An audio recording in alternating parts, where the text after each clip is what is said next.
ಭವಿಷ್ಯ ಮತ್ತು ಸಂಪತ್ತು ನಾನು ನೀವು ಸೇರಿದಂಥ ವಿದ್ಯಾರ್ಥಿಗಳು.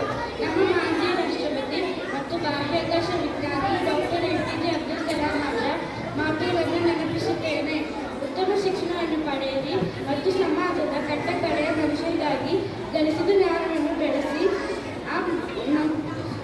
ಆ ಮೂಲಕ ದೇಶವನ್ನು ಮುಂದುವರಿಸಿರಿ. ವಿದ್ಯಾವಂತ ಪೀಳಿಗೆ ನಮ್ಮ ದೇಶವನ್ನು ಜಾತಿಧರ್ಮ ಸಂಘರ್ಷಗಳಿಂದ ಹೊರತರಲು ಮತ್ತು ಮೂಢನಂಬಿಕೆಯ ಕರಾಳ ಕುಟುಂಬ ಸಂಸ್ಕೃತಿ ಸಮಾಜಕ್ಕೆ ಕೊಂಡೊಯ್ಯಲು ಸಾಧ್ಯ. ಆದರೆ ಮಕ್ಕಳಲ್ಲಿ ಮಾದಕ ದ್ರವ್ಯ ಸೇವನೆಯನ್ನು ಒಂದು ದೊಡ್ಡ ಸಮಸ್ಯೆಯಾಗಿದೆ.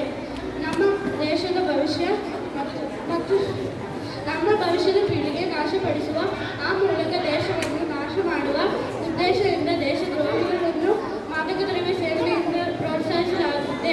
ಅದನ್ನು ಅರ್ಥ ಮಾಡಿಕೊಂಡು ವಿದ್ಯಾರ್ಥಿಗಳಲ್ಲಿ ಮಾದಕ ದ್ರವ್ಯ ಸೇವನೆಯನ್ನು ನಿರ್ಮೂಲನೆ ಮಾಡುವ ಜವಾಬ್ದಾರಿ ನಮ್ಮ ಮೇಲಿದೆ.